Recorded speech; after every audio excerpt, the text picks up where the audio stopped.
नमस्कार, आप देख रहे हैं डीडी न्यूज उत्तराखंड। मैं हूं आपके साथ रविंद्र सिंह कैंथुरा। 26 नवंबर 1949 के दिन संविधान सभा ने संविधान को अपनाया और इस दिन से शुरुआत हुई भारत को एक ऐसी ताकत मिलने की जिसके बाद हमारा देश निरंतर प्रगति के पथ पर आगे बढ़ रहा है। आज का ये दिन ऐतिहासिक है और इस ऐतिहासिक दिन पर समझने के लिए हमारे संविधान को, इसकी रूपरेखा को, इन संविधान निर्माताओं के लिए आज का ये दिन उनको याद करने के लिए भी बेहद खास हो जाता है। हमारे साथ दो खास मेहमान स्टूडियो में मौजूद हैं।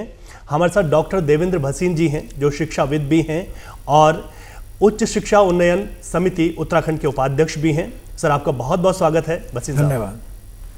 और हमारे साथ दूसरे खास मेहमान हैं मुफ्ती शमुल कासमी साहब जो कि अध्यक्ष हैं उत्तराखंड मदरसा बोर्ड के। मुफ्ती साहब, आपका बहुत स्वागत आज की इस चर्चा में। धन्यवाद। दोनों मेहमानों के साथ आज हम बातचीत करने जा रहे हैं और आज का दिन संविधान दिन है और हम ये कहें कि जब 2015 में भारत सरकार ने 26 नवंबर को संविधान दिवस के रूप में मनाने की घोषणा की तो उसके बाद इन कई सालों में हमने देखा कि बहुत बड़ा बदलाव भी आया।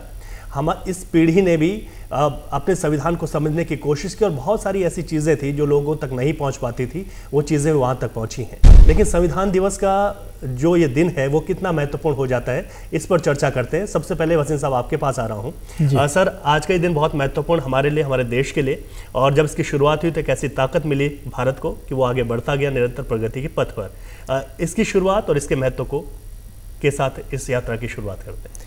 सबसे पहले तो मैं संविधान निर्माताओं को, जो हमारे देश के कर्णधार रहे, उनको प्रणाम करता हूं और साथ ही समस्त देशवासियों को भी बधाई देता हूं कि आज संविधान दिवस पर हम देश के जो दिशा संचालक हमारा एक दस्तावेज है जो हमारे लिए सबसे महत्वपूर्ण है, उस पर हम चर्चा करने वाले हैं।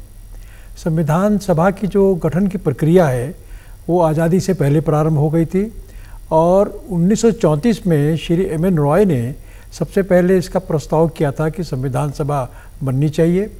लेकिन इसका जो गठन है वो इंग्लैंड में जो प्रधानमंत्री एटली थे, जब उनको ये महसूस हो गया कि भारत को अब इंग्लैंड के अधीन नहीं रखा जा सकता, तो उन्होंने इसकी आज़ादी के बारे में शर्तें तय करने के लिए एक कैबिनेट मिशन भारत भेजा और उस कैबिनेट मिशन के द्वारा तो सिफारिशें की गई। उन सिफारिशों में एक सिफारिश संविधान सभा के गठन की भी थी और जिसके तहत जो है ये संविधान सभा का गठन हुआ। और संविधान सभा जब बनी है तो उसकी जो पहली बैठक हुई है वो 9 दिसंबर 1946 को हुई और डॉक्टर राजेंद्र प्रसाद ने उसकी अध्यक्षता की थी।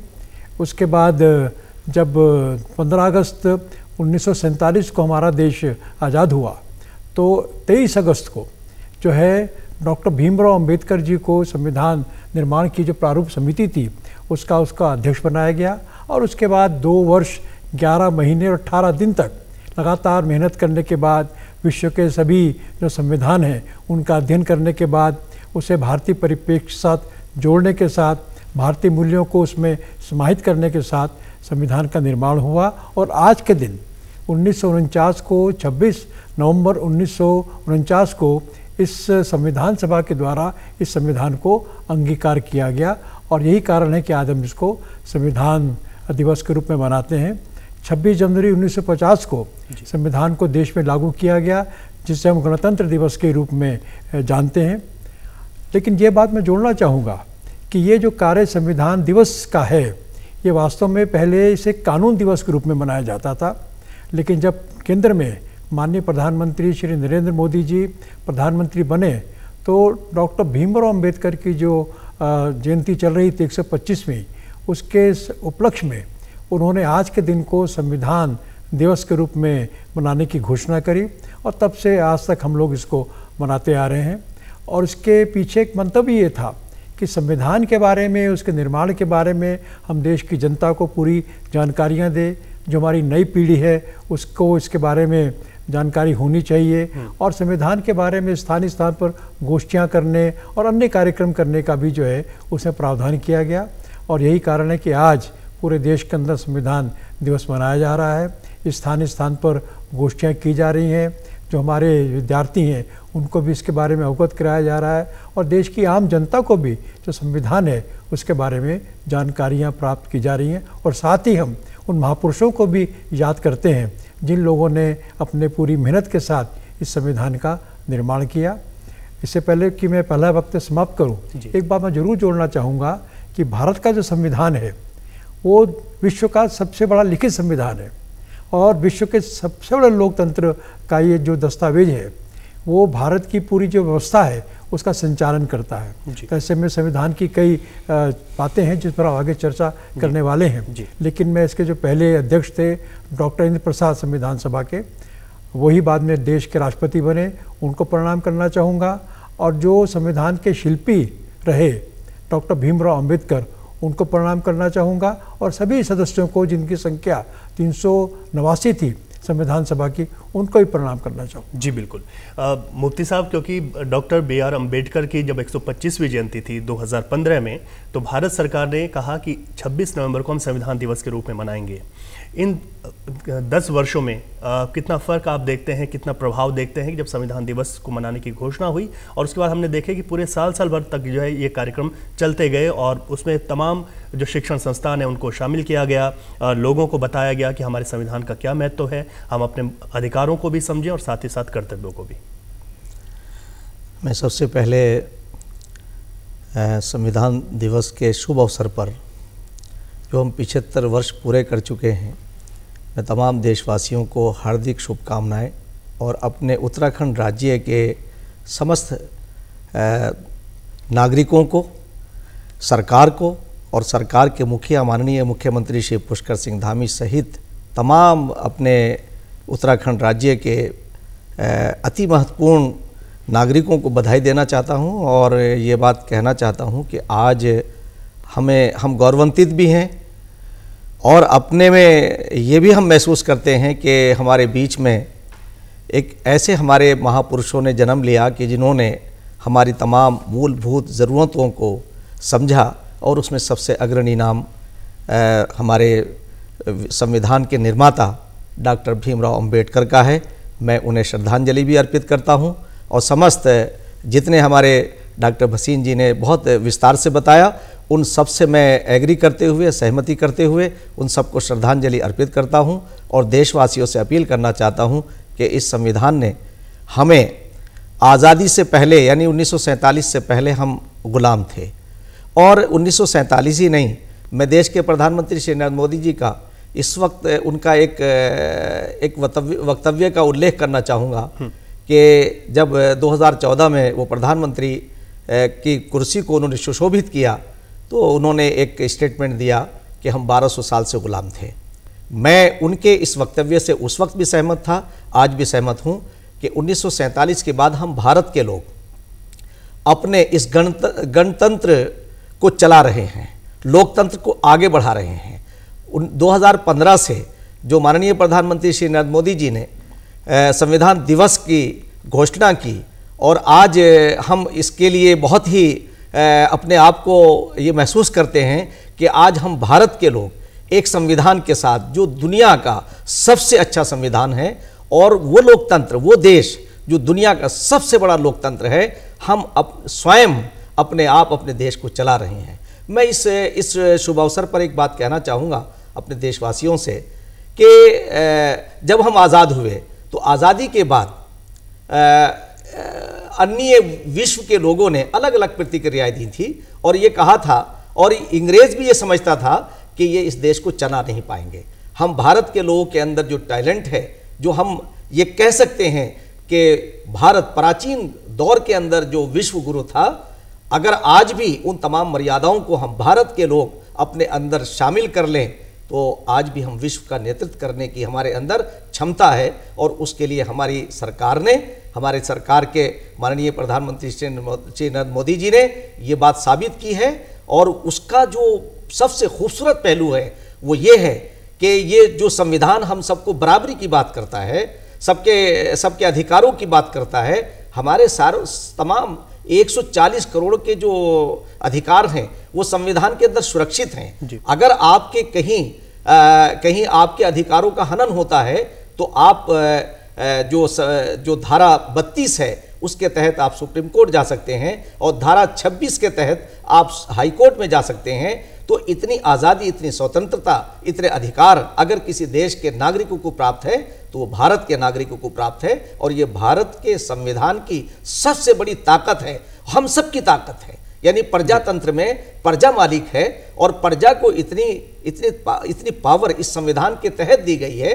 तो मैं इस मौके पर डॉक्टर भीमराव अम्बेडकर का हम कोटि कोटि नमन भी करते हैं और देशवासियों से ये भी कहना चाहते हैं कि ये 75 वर्ष जो हमने पूरे किए हैं, इसमें हमें बड़े गर्व के साथ अपनी एकता और अखंडता को, राष्ट्रीय सरोकारों को सर्वोपरि रखते हुए, इसलिए कि देश अगर कमजोर है तो हम सब कमजोर हैं। तो हमें अपने देश को मजबूत रखने के लिए अपने संविधान को, जिस तरह से संविधान के निर्माताओं ने हमें एक बढ़िया कानून बना के दिया है, उसकी हिफाजत, उसका सम्मान, ये भी हमारे कर्तव्य में आता है कि हम उसे आगे बढ़ाएं और अपने कर्तव्यों का संविधान के अनुसार निर्वहन करें। जी डॉक्टर भसीन साहब, क्योंकि मुफ्ती साहब ने जिक्र किया अनुच्छेद 32 का, तो मैं चाहूँगा क्योंकि हमारे दर्शकों को इस पर और ज़्यादा इसको हम समझ सकें कि क्या यहाँ पर अनुच्छेद 32 कहता है और इसे क्यों संविधान का, जैसे हम सबने पढ़ा भी कि हृदय कहा जाता है, आत्मा कहा जाता है। हमारे संविधान की जो विशेषताएँ हैं उनमें एक बहुत ही महत्वपूर्ण विशेषता नागरिकों के मौलिक अधिकार की है, जिसका जिक्र अभी यहाँ पर किया गया। मुफ्ती साहब ने उसका हमारे सामने उल्लेख भी किया। जी, हमारे जो नागरिक हैं, ये हमारे संविधान की विशेषता है कि उनको कई प्रकार के अधिकार प्रदान किए गए हैं। जैसे कि आपको फ्रीडम ऑफ एक्सप्रेशन है, आप अपने अभिव्यक्ति की स्वतंत्रता है। इसी प्रकार से कानून के सामने सभी लोग समान हैं, इस प्रकार की स्वतंत्रता है। तो नागरिकों को जो है ये अधिकार प्राप्त हैं और वे अधिकार जो हैं अगर कहीं पर उनका हनन होता है तो उसके लिए सीधे सीधे तौर पर जो न्यायपालिका है वो हमारे मदद के लिए आती है। हमारे संविधान की खूबसूरती ये है कि हमारे अधिकार जो मौलिक हैं, लेकिन उनमें एक बात और भी जोड़ी गई है कि कोई भी अधिकार अपने आप में एब्सोल्यूट नहीं है। अधिकार है लेकिन मैं स्वतंत्र हूँ, लेकिन मुझे दूसरे की स्वतंत्रता के हनन करने का जो है अधिकार नहीं होगा। हमें जो है बोलने की स्वतंत्रता है, लेकिन मैं किसी का अपमान नहीं कर सकता, ये भी उसमें एक राइडर है। इसी प्रकार से जितने संविधान के हमारे मौलिक अधिकार दिए गए हैं वो हमको विभिन्न प्रकार से, शिक्षा का अधिकार भी है, हमारे जो अल्पसंख्यक हैं उनके अधिकार भी हैं। तो सबके साथ एक पूरे तौर पर एक नागरिक को एक अच्छा जीवन जीने के लिए, एक स्वतंत्र जीवन जीने के लिए जो है पूरी चीज़ें व्यवस्था हमारे संविधान में की गई हैं। उसी गारंटी संविधान देता है, लेकिन ये भी कहता है कि आपको अपनी स्वतंत्रता का अधिकार है, लेकिन दूसरे की स्वतंत्रता में आप हस्तक्षेप नहीं कर सकते। तो एक संतुलन की बात जो है हमारा संविधान कहता है। इसके अलावा मैं एक बात और जोड़ना चाहूँगा कि जो हमारे संविधान की विशेषताएं हैं उनमें हमारे यहाँ पर हर जो संवैधानिक संस्था है, चाहे हमारी कार्यपालिका है, चाहे न्यायपालिका है, चाहे हमारी जो कानून बनाने वाली संस्था है, विधायिका है, इन सब के अलग अलग संविधान के हिसाब से पूरे अधिकार दिए गए हैं। उनको स्पष्ट तौर पर कहा गया है कि विधायिका की भूमिका ये रहने वाली है, जो कानून बनाएगी, कार्यपालिका उनका जो है अनुपालन करेगी, और जो न्यायपालिका है वो लोगों के अधिकारों की चिंता करेगी और साथ ही संविधान की समीक्षा भी कर सकती है। अगर कोई कानून ऐसा बनता है जो कि संविधान के अनुरूप है या नहीं है, उसकी समीक्षा भी करने का अधिकार हमारी न्यायपालिका को है। तो एक चेक एंड बैलेंस, एक जो संविधान की खूबसूरती है वो ये है कि यहाँ पर चेक एंड बैलेंस हमारे यहाँ दिए गए हैं। और यही कारण है कि हमारा संविधान विश्व में बहुत लोकप्रिय संविधान है। ये ठीक है, बीच में एक आध बार इसका उल्लंघन भी हुआ, लोगों ने उसका दुरुपयोग भी किया, लेकिन बाद में हमने संशोधन करके उसको जो है ठीक किया। एक बात मैं और जोड़ना चाहूँगा संविधान के बारे में। हमारा संविधान एक और बहुत दृढ़ है, अपने आप रिजिड है, लेकिन वहीं और फ्लेक्सिबल भी है। अगर समाज के अंदर कोई व्यवस्थाएं हैं, उनके अनुकूल संविधान को बदलना है, तो संविधान के अंदर ही इस प्रकार की जो है व्यवस्थाएं हैं कि आप संविधान बदल सकते हैं। और यही कारण है कि आज 106 संशोधन भी जो है हमारे संविधान में हुए, और जो नवीनतम संशोधन है वो है महिलाओं के अधिकार का। तो यानी कि समाज के अंदर जब ये स्थिति बन गई कि महिलाओं को भी विधायिका में आना चाहिए, सपोर्ट मिलना चाहिए, तो हमारे संविधान के अंदर जो व्यवस्था थी उसके तहत हमने इसको किया। तो इसी प्रकार से हम जो समाज की हमारे जो जनजाति के लोग हैं उनके अधिकारों की रक्षा की गई है। अधिकारों का संरक्षण भी करता है ये संविधान, अधिकार प्रदान भी करता है, लेकिन साथ ही साथ अगर कहीं कहीं हनन होगा कि सत्ता के द्वारा हनन किया जाता है, उसमें नागरिकों की रक्षा भी हमारा संविधान करता है। डॉक्टर साहब, आप बहुत महत्वपूर्ण जानकारी दे रहे हैं। साथ ही मैं ये भी जानना चाहूँगा आपसे कि आज की जो युवा पीढ़ी है, जो बच्चे हैं, उनके लिए कितना महत्वपूर्ण हो जाता है और उस पर क्या प्रयास किए जा रहे हैं, क्योंकि सरकार का ये प्रयास तो रहा। जब आज हम बात कर रहे हैं तो यही वजह है कि संविधान दिवस इसको घोषित किया गया 15 के बाद, और 15 में इसको घोषित कि अब 26 नवंबर को हम मनाएंगे। लेकिन आज की पीढ़ी को इसको जानना कितना आवश्यक है और वहाँ तक कैसे जानकारियाँ पहुँच भी रही हैं? देखिए, सबसे महत्वपूर्ण बात यह है कि संविधान हमारे देश को संचालित करने वाला एक दस्तावेज है जो हमारे लिए सर्वोच्च है, और हमारी युवा पीढ़ी को ये मालूम होना चाहिए कि हमारे संविधान में क्या क्या व्यवस्थाएं हैं, क्योंकि वही आगे आने वाले समय में देश का नेतृत्व करेंगे। उन्हें मालूम होना चाहिए कि विधायिका का काम क्या है, कार्यपालिका का काम क्या है, न्यायपालिका क्या कर सकती है। इसी प्रकार से जो अलग अलग हमारे अंग हैं उनकी जानकारी उनको होनी चाहिए, पहली बात। दूसरी बात यह है कि जो हमारे मौलिक अधिकार हैं उनकी जानकारी भी हमारे जो युवक हैं, हमारे जो नई पीढ़ी है, उनको मालूम होना चाहिए कि भारत का नागरिक होने के साथ उनके कौन से हमारे अधिकार हैं। और साथ ही जो मैंने एक शब्द प्रयोग किया था राइडर का, उनको ये भी मालूम होना चाहिए कि अधिकार तो है लेकिन हम उनका किस सीमा तक प्रयोग कर सकते हैं। कहीं ऐसा ना हो कि गलतफहमी में हम उस सीमा का अतिक्रमण कर जाएं और किसी बड़ी दुविधा में खुद पड़ जाएं, हम समाज को डाल दें। एक बात और बड़ी महत्वपूर्ण है, वो बात महत्वपूर्ण ये है कि हमारे संविधान में एक और चीज़ जोड़ी गई है, वो है राज्य के नीति निर्देशक तत्व, डायरेक्टिव प्रिंसिपल, जिसके तहत हमने बहुत सी बातें संविधान में डालने की ये काम हमें करने ही करने हैं। लेकिन उस समय संविधान निर्माताओं को लगा कुछ काम ऐसे जो तात्कालिक तौर पर हम उनको नहीं कर पाएंगे, लेकिन आने वाले समय में इनको करना चाहिए। तो जो डायरेक्टिव प्रिंसिपल्स हैं, ये प्रिंसिपल उसमें दिए गए हैं। अब उदाहरण के मैं उत्तराखंड की बात करूं तो माननीय मुख्यमंत्री श्री पुष्कर सिंह धामी जी के नेतृत्व में जो यूनिफॉर्म सिविल कोड का यूसीसी का प्रसंग आया सामने, जिसका अनुपालन देश में हो रहा है, तो वो मूल रूप से संविधान के अंदर जो नीति निर्देशक तत्व हैं उसके अनुकूल हो रहा है। हाँ। वो एक संवैधानिक व्यवस्था के तहत किया गया है। तो ये जानकारी हमारे युवाओं को होनी चाहिए कि हमारे जो नीति निर्देशक तत्व हैं वो क्या है। और एक और पहलू है हमारे संविधान का, वो कर्तव्यों का। हम अधिकार की बात करें, हमारे पास नीति निर्देशक तत्व भी हैं, लेकिन अंततः देश का नागरिक होने के कारण मेरे कर्तव्य क्या है, ये जानकारी भी हमारी युवा पीढ़ी को होनी चाहिए।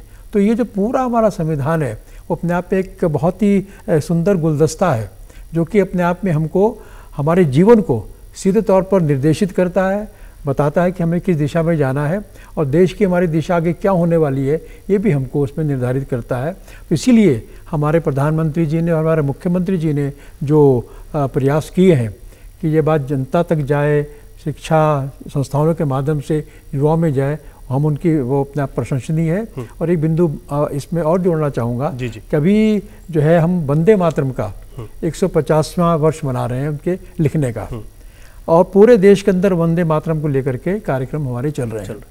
अब हमारे युवाओं को मालूम होना चाहिए कि जन गण मन हमारा राष्ट्रगान है और जो वंदे मातरम है वो हमारा राष्ट्रगीत है। लेकिन दुर्भाग्य ये है कि अभी शायद बहुत सी लोग ऐसे होंगे जिनको इसका अंतर का पता नहीं है। वंदे मातरम मूल रूप से 6 छंदों का था, जो बंकिम चंद्र चट्टोपाध्याय जी ने अपने उपन्यास आनंद मठ में लिखा था, लेकिन किन्हीं कारणों से उस पर नहीं जाने चाहेंगे। तो उस समय जो संविधान में जोड़ा गया वो केवल 2 पद जोड़े गए, उसके 2 छंद हैं, वो हमारे संविधान का एक हिस्सा बने हुए हैं, तो उसकी जानकारी होनी चाहिए। लेकिन अब जो हम काम कर रहे हैं पूरे देश में, हमारी केंद्र सरकार और राज्य सरकार, उसके तहत हम ये जो 6 के 6 छंद हैं इनका गायन करवा रहे हैं कि हमारे बच्चों को मालूम होना चाहिए कि मूल रूप से पूरा वंदे मातरम क्या था। हम 2 ठीक है संविधान की व्यवस्था को मानते हैं, उसके अनुसार चलेंगे, लेकिन 6 छंद जो हैं वो कौन कौन से हैं ये जानकारी भी हमारे युवाओं को दी जा रही है। तो ये भी अपने आप में एक बहुत महत्वपूर्ण बात है। वंदे मातरम की बात अगर हम करें तो आनंद मठ से आया बंकिम चंद्र चट्टोपाध्याय के बारे में हमारी युवा पीढ़ी को शायद पता ना हो, अब सब जानकारियाँ सामने आ रही हैं। बिल्कुल। तो ये सब चीज़ें ऐसी हैं जो कि नई पीढ़ी को आगे बढ़ाने में महत्वपूर्ण है। और एक बात कह के अपना ये वक्तव्य समाप्त करूँगा, जो हमारी भारतीय ज्ञान परंपरा है, वो ज्ञान परंपरा का भी जो स्रोत है वो हमारा ये जो परंपराएं हैं इससे निकली हैं। और इसीलिए प्रधानमंत्री जी और मुख्यमंत्री जी भारतीय ज्ञान परंपरा को भी आगे बढ़ा रहे हैं, जिससे कि ये जो हम वंदे मातरम की बात कर रहे हैं, दूसरी बात करें, ये हमारी ज्ञान परंपरा का ही एक अपने आप में अंग है। बिल्कुल मुफ्ती साहब, मैं डॉक्टर साहब की बात को आगे बढ़ा रहा हूँ। 26 नवंबर के दिन, आज के दिन की अगर हम बात करें तो आज भी इस तरीके से कहा गया कि जो शैक्षणिक संस्थान है वहाँ पर भी वंदे मातरम को हम समझें, उसका गायन हो, और उसको लेकर क्या तैयारी है? आप लोग मदरसा बोर्ड के अध्यक्ष भी हैं, तो आप लोग कैसे इसकी तैयारियां कर रहे हैं और कितना अच्छा प्रभाव आप देखते हैं कि बच्चों पर इसका पड़ रहा है? देखिए, माननीय मुख्यमंत्री पुष्कर सिंह धामी जी और उनकी सरकार का ये जो सर्कुलर आया है कि तमाम स्कूलों के अंदर प्राइवेट या सरकारी, तो उसी तरह से जो हमारे सरकारी मदरसे हैं हमने उसमें भी हम प्रेरित कर रहे हैं। और प्रेरित हम इसलिए कर रहे हैं कि वंदे मातरम किसी धर्म विशेष का या किसी ईश्वर की प्रार्थना में नहीं आता है, बल्कि वंदे मातरम एक ऐसा गान है, ऐसा गीत है कि जब हमारे स्वतंत्रता संग्राम सेनानी वंदे मातरम कहकर के अपनी जानों का बलिदान देते थे, और आज भी अगर आप देखें कि एक वाइब्रेशन पैदा होता है जब हम वंदे मातरम गाते हैं। बस इसमें एक बताने की बात और समाज में पहुंचाने की बात एक ये है कि वंदे मातरम, ए माँ हम तुझे सलाम करते हैं, तेरी रेस्पेक्ट करते हैं, तेरी परिक्रमा करते हैं। ये ना तो ये प्रार्थना में आता है और ना ये पूजा में इस्तेमाल होता है। वंदना, परिक्रमा और रेस्पेक्ट, ये उसमें आता है। ए माँ तुझे सलाम, ए माँ तुझे सलाम। और जिस धरती माँ से हमने जन्म लिया है वो धरती माँ अगर हमारी माँ सुरक्षित नहीं है, हमारी मातृभूमि सुरक्षित नहीं है, तो हम भी सुरक्षित नहीं हैं। आप देखिए कि 200 साल तक अंग्रेज़ रहे, उसके बाद उससे पुर्तगाली रहे, मुग़ल रहे, जिनका हमसे कोई डीएनए नहीं मिलता है, उनका हमसे कोई रिलेशन नहीं है। बल्कि मैं एक बात ये अगर कहूँ, विशेषकर मैं अल्पसंख्यक समाज और मुस्लिम समाज की से मैं ये बात कहना चाहता हूँ कि आज़ादी के बाद से बड़ा लंबा समय जो है वो जिन्हें आपने 100% अपना मतदान किया, उन्होंने इस देश पर शासन किया। आखिर ऐसा कौन सा पहलू है कि जो वो कम्युनिटी एजुकेट नहीं हो पाई, मुख्य धारा से नहीं जुड़ पाई? उन्हें क्यों प्री प्लान साजिश के तहत आरएसएस और बीजेपी से खौफजदा किया गया?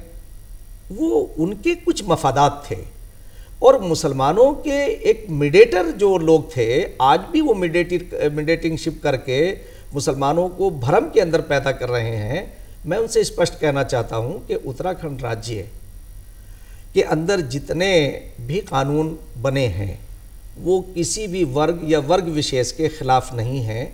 जैसे अभी भसीन जी ने जिक्र किया, माननीय मुख्यमंत्री श्री पुष्कर सिंह धामी जी का विस्तार से जिक्र किया कि यूसीसी ना मुसलमानों के खिलाफ है, ना किसी अन्य वर्ग के खिलाफ है। नकल विरोधी कानून तमाम बच्चों के टैलेंट को आगे बढ़ाता है, और जो लोग सेटिंग वाले लोग थे उन्हें हतोत्साहित करता है। इसी तरह से जबरन धर्मांतरण, ये किसी भी धर्म के मैं समझता हूँ कि धर्म की धारणा ये है ही नहीं कि आप अपना जैसा बनाएं, अपनी जैसी सोच का बनाएं। आप एक राष्ट्रवादी और राष्ट्रीय सरोकार से संबंधित चीज़ों को तो आगे बढ़ा सकते हैं। धर्म को जबरन किसी के ऊपर थोपना, ये धर्म की धारणा के ही खिलाफ है। तो मैं समझता हूँ कि जितने अब जैसे कीमती ज़मीनें हैं, उन कीमती ज़मीनों के ऊपर अगर आप इलीगल तौर से आप कोई धर्म स्थल बनाते हैं, तो वो तो आपके धर्म के, किसी भी धर्म का, मैं सनातन धर्म की बात करूं या इस्लाम की बात करूं या अन्य धर्मों की बात करूं, कोई भी धर्म किसी की नाजायज़ ज़मीन के ऊपर कब्जा करने की बात नहीं करता है। तो अगर वो ज़मीन, वो जो प्रॉपर्टी है, वो उत्तराखंड राज्य के तमाम नागरिकों की है, उन नागरिकों के हितों के लिए है। वो कोई पर्टिकुलर कोई एक इंसान या एक गिरोह अगर उसके ऊपर कब्जा करता है तो ये सरकार का कर्तव्य है।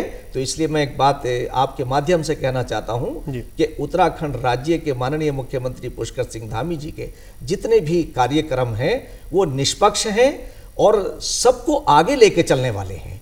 अब इसमें मैं जोड़ना चाहता हूँ कि 150 साल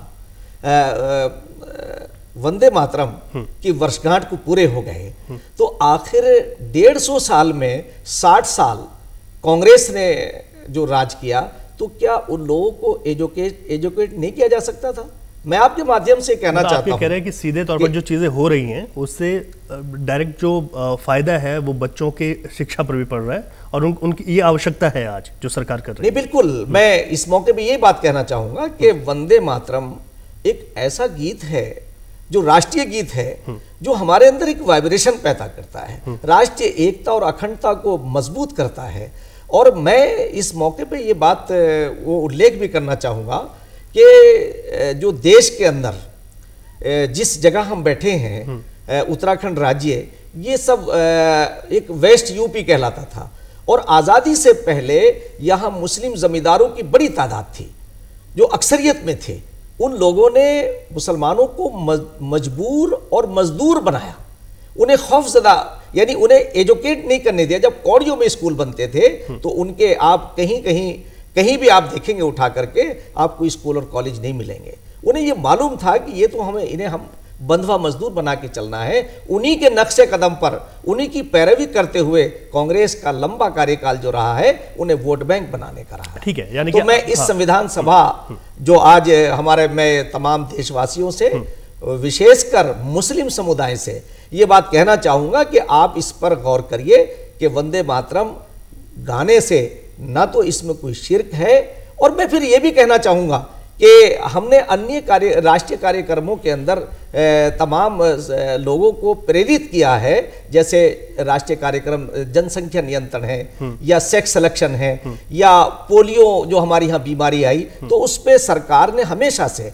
उन्हें प्रेरित करके उनके भ्रम को दूर किया। मैं ये कहना चाहूँगा कि सुप्रीम कोर्ट ऑफ इंडिया की रोलिंग भी है कि हम थोप नहीं रहे हैं, हम तो आपको प्रेरित करना चाहते हैं, बताना चाहते हैं कि वंदे मातरम का ताल्लुक इस चीज से नहीं है कि ये किसी की इबादत में नहीं आता, बल्कि राष्ट्रभक्ति का एक संदेश देता है और राष्ट्रभक्ति हमारे जिस्म के अंदर पैदा करता है। और राष्ट्र नहीं है तो फिर हम नहीं हैं, राष्ट्र ही सर्वोपरि है। जब हम पैदा होते हैं तो सबसे पहले हम हमारी जो धारणा होती है, हम भारत के नागरिक की हैसियत से पैदा होते हैं। जब हम बालिग हो जाते हैं तब हमारे ऊपर धार्मिक चीजें या अन्य चीजें लागू होती हैं। इसलिए मैं ये बात कहना चाहता हूं कि जिन्होंने विशेषकर मुसलमानों को एजुकेशन के न होने की बिना पर जो उनके अंदर भ्रम पैदा किया है, तो कहना चाहता हूं मुस्लिम समाज से, समूचे मुस्लिम समाज से विशेषकर कि 26 नवंबर को हमारी जो 75वीं वर्षगांठ संविधान दिवस की है और इस पर 150 वर्ष जो है वंदे मातरम इस गीत को लिखे हुए 150 वर्ष पूरे हो गए हैं। हमें इसके माने को समझ करके उसके गाने के अंदर कोई भी हर्ज नहीं है, बल्कि हमें गा करके अपनी राष्ट्रभक्ति को और सुदृढ़ और मजबूत करना। बिल्कुल, बहुत अच्छा संदेश है सर। डॉक्टर देवेंद्र भसीन जी, क्योंकि समय इजाज़त दे रहा है, लेकिन मैं जाते जाते चाहूँगा कि हमारे दर्शकों को, क्योंकि आपने बहुत महत्वपूर्ण चीज़ें बताई, मुफ्ती साहब ने भी, कि संविधान हमें क्या शिक्षा देता है, हमारे कर्तव्य और हमारे अधिकार क्या हैं, क्या संदेश रहेगा हमारे दर्शकों के लिए कि हम कैसे संविधान को और समझने की कोशिश करें और जो लोग जानते हैं वो दूसरों तक भी इस ज्ञान को पहुँचाएं। देखिए, हमारा संविधान जो है वो राष्ट्रीय एकता की बात करता है। हमारा संविधान नागरिकों के समानता की बात करता है, उनकी स्वतंत्रता की बात करता है। तो हम संविधान के अंतर्गत जो रह रहे हैं तो निश्चित तौर पर हम एक सुरक्षित भारत में रह रहे हैं और ये बहुत आवश्यक है कि हम संविधान की रक्षा करें, क्योंकि जब कभी भी संविधान में किसी प्रकार का संकट आएगा या आने का प्रयास किया जाता है तो निश्चित तौर पर वो देश के लिए, देश के लोकतंत्र के लिए अच्छा नहीं होगा। आज हमारा संविधान बहुत परिपक्व स्थिति में है, सबके लिए अपने आप में एक ऐसा दस्तावेज और कवच है जो कि देश की पूरी व्यवस्था को चलाता है, उन्हें सुरक्षा प्रदान करता है, अपने जीवन को अच्छे ढंग से जीने का अधिकार देता है, आगे बढ़ने के पूरे अवसर देते हैं। तो हम इस संविधान को सर्वोपरि मानते हुए किसी अन्य प्रकार की जो बेड़ियां हैं उसको स्वीकार ना करें, बल्कि संविधान को मानते हुए आगे बढ़ेंगे, तो निश्चित तौर पर हमारा देश जो है वो आगे बढ़ेगा और बढ़ भी रहा है। और जो विश्व गुरु बनने की जो हमारी अपनी एक परिकल्पना रही है, जो लक्ष्य रहा है, उस लक्ष्य को भी हम प्राप्त करेंगे। और जो 2047 में माननीय प्रधानमंत्री जी ने देश को एक विकसित राष्ट्र बनाने का जो संकल्प व्यक्त किया है, उसको पूरा करने में भी हम अपने आप में सफल होंगे।